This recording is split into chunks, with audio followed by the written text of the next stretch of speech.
Hi, my name is Quinn from Health Age International. Welcome to my presentation on social and economic inclusion of older people through the Older People's Associations, or OPA. In the First World Assembly on Aging in 1982, the Assembly resolution recommended countries to establish older people's associations to promote older people active participation in societies and development. Therefore, for over the past 35 years, HealthAge network members, UN agencies, and local and national government have joined hands to develop and promote OPAs in large number of countries throughout the world. There are now more than 1 million OPA with hundreds of millions of members, especially in low and low middle income countries. This is a typical OPA organization structure which has been designed to promote full local participation and ownership of the OPAs. A typical OPA has around 50 to 70 members and is based at village or community level. The OPA has three 70% plus or minus requirements. One, 70% are older people. Second, 70% are women. Third, 70% are socially and or economically poor. The OPA is managed by an OPA management board, which is elected every 2 years by its member, and at least 50% of the board members are women. The members are divided into neighborhood groups. Each group has their own group leaders. The members are encouraged to form and participate in various groups that are under the club, such as social and cultural groups, hobby groups, physical exercise and sport group, home care group, livelihood groups, and others. The OPA model is designed to be attractive to young and old, men and women, poor and non-poor. Normally, the OPA has at least 8 core components, which is based on the top needs of its members and community, which are 1. Social and cultural. 2. Food and income security. 3. Healthy and active aging. 4. Community-based care. 5. Community-led development. 6. Lifelong learning. 7. Rights and entitlement.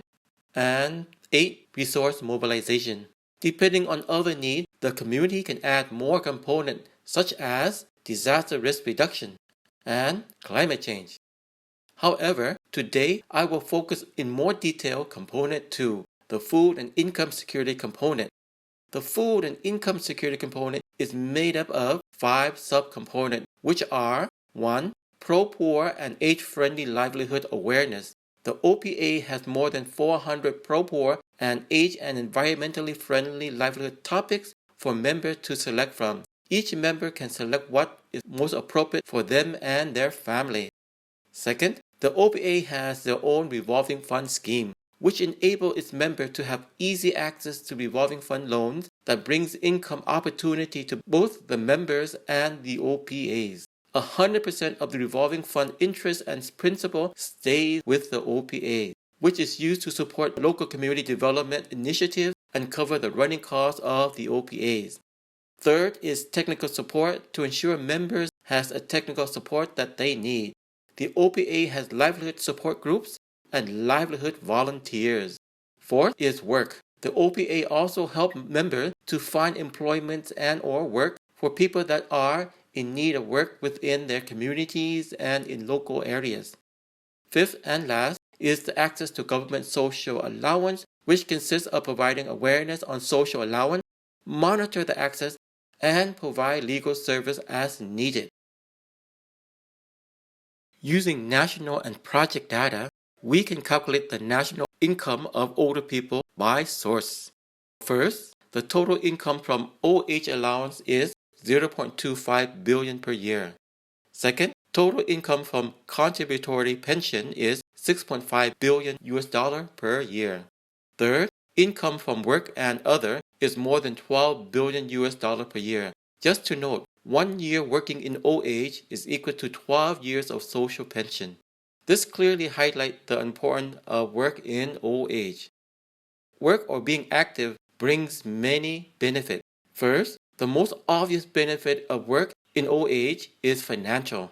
especially when retirement savings are meager and Social Security is insufficient or modest. Second, for many, working offers a sense of independence. It means that they are no longer relying on others and are still able to contribute to their families and society. Working is an important form of social connection. As a result, it can significantly reduce isolation, and in doing so, many also help promote active and positive aging. Fourth, it can often make people feel productive and more optimistic about life. Fifth, working in old age can help older people to keep mentally and physically active. Sixth, many older people consider work as enjoyment. Many older people enjoy going to work, particularly because of the challenge that it brings. For that matter, some people end up retiring and then going back to work simply because they cannot stand the lifestyle change come with retirement. The OPAs also bring many other benefits. For example, these are results of 3 recent OPA projects implemented in 10 provinces in Vietnam. The total funding amount were 3.2 million US dollar, which enabled the project to establish 567 OPAs, or at a cost of less than 5,800 US dollar per OPA. The OPA had a total of more than 30,000 members, with close to 75% of the members and 60% of the management board were women. The project directly benefited more than 670,000 people. After 2 years, the average increase in member annual income were close to 60%. More than 750 social and cultural groups were formed, and more than 1,000 sport and exercise groups were formed. More than 97% of the members reported practicing regular exercise at least 3 times per week.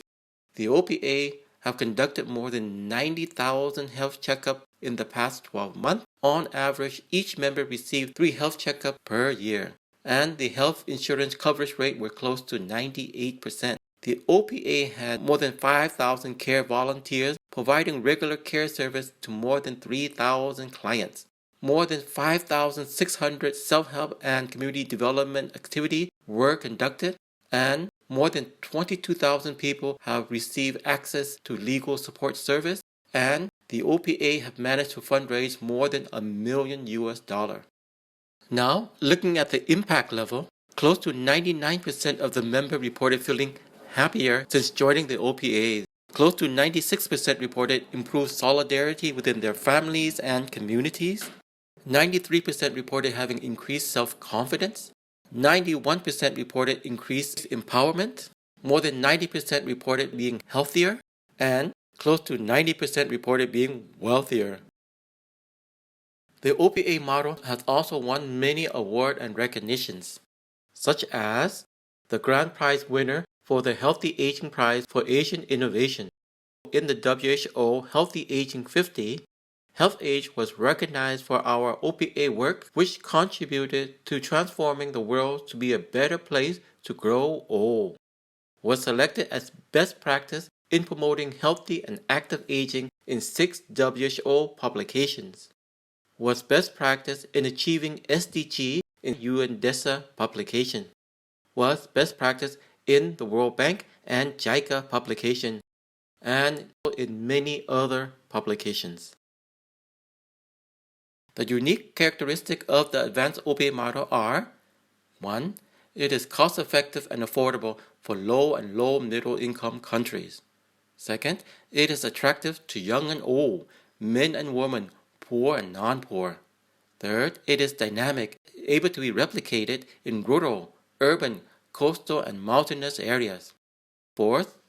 It is sustainable, able to continue to operate and grow even after the funding ends. 5. It is replicable, as evidenced by its rapid growth in many countries in Asia. In conclusion, investing in OPA can greatly improve the social and economic status of millions of current and future old, especially for low and middle income countries. In particular, work provided through the OPAs can serve to keep older people active both physically and mentally. Working in old age can offer many short-term and long-term benefits. At the same time, many older people enjoy working. finding it emotionally and financially rewarding. Thank you.